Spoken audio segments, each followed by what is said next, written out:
Praise the lord. యేసునామమే జయము. మన రక్షకుడు మన విమోచకుడైన యేసుక్రీస్తు అతి పరిశుద్ధమైన నామంలో అందరికీ వందనాలు. చిన్న ప్రార్థన ద్వారా ఉదయకాల వాక్య భాగం ధ్యానించుకుందాము. పరిశుద్ధుడ మహాకణుడైన దేవ యేసయ్య, సర్వాధికారినైన మీకే వేలాది వందనములు, కృతజ్ఞత స్తుతి స్తుతులను చెల్లించుకుంటున్నాను దేవ ఉదయకాలం ప్రభు వాక్య భాగం ధ్యానిస్తుండగా వాక్య భాగం అర్థమవుట్లు సహాయం చేసి మీ కృపలో బలపరిచి మీకు మాదిరిగా మమ్మల్ని నడిపించమని చిన్న ప్రార్థన యేసుక్రీస్తు అతి పరిశుద్ధమైన నామంలో అడిగి వేడుకుంటున్నాను తండ్రి. ఆమేన్ ఆమేన్. హోషేయ గ్రంథం 11వ అధ్యాయం 10వ వచనము. వారు యెహోవా వెంబడి నడిచెదరు, సింహం గర్జించినట్లుగా ఆయన ఘోషించును. ఆయన ఘోషింపగా పశ్చిమ దిక్కునున్న జనులు వణుకుచూ వత్తురు. ఆమె దేవుడి వాక్య భాగం దీవించునుగాక. ప్రభునందు ప్రియులారా, ఇక్కడ వాక్య భాగంలో గమనించినట్లయితే వారు యెహోవా వెంబడి నడిచెదరు, సింహం గర్జించినట్లుగా ఆయన ఘోషించును. ఆయన ఘోషింపక పశ్చిమ దిక్కునున్న జనులు వణుకుచూ వత్తురు. అదేవిధంగా వాక్య భాగంలో గమనించినట్లయితే ద్వితీయోపదేశకాండం 13వ అధ్యాయం 4వ వచనం.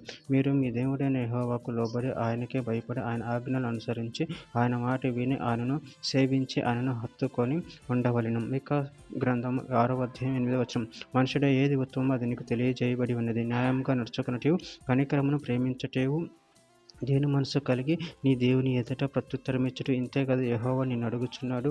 యోహాను సువార్త 10వ అధ్యాయం 27వ వచనం. నా గొర్రెలు నా స్వరము విను, నేను వాటి నెరుగుదును, అవి నన్ను వెంబడించును. రోమీయులకు రాసిన పత్రిక 8వ అధ్యాయం 14వ వచనం. దేవుని ఆత్మచేత ఎందరు నడిపింపబడుదురో వారందరూ దేవుని కుమారులై ఉందురు.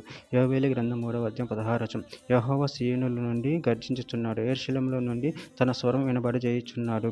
భూమి ఆకాశములు వణుకుచున్నవి, అయితే యెహోవా తన జనులకు ఆశ్రయమగును, ఇశ్రాయేలుకు దుర్గముగా ఉండును. సామెతల గ్రంథం 9వ అధ్యాయం 10వ వచనం. యెహోవా యందు భయభక్తులు కలిగి ఉంటే జ్ఞానమునకు మూలము, పరిశుద్ధ దేవుని గూర్చిన తెలివియే వివేచనకు ఆధారము. కీర్తనల గ్రంథం 2వ అధ్యాయము 11వ వచనం.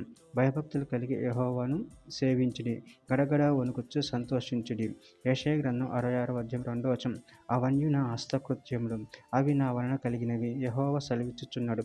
ఎవడు దీనుడై నలిగిన హృదయం గలవాడై నా మాట విని వణుకుచుండునో వానిని నేను దృష్టించుచున్నాను.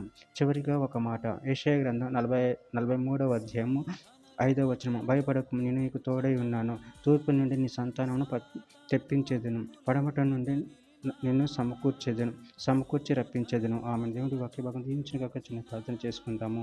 పరిశుద్ధుడ ప్రేమ గల దేవ యేసయ్య, మీరు ఇచ్చిన వాక్య దానాన్ని బట్టి ప్రభువుకి వేలాది వందనములు, కృతజ్ఞత స్తుతి స్తోత్రం చెల్లించుకుంటాను తండ్రి.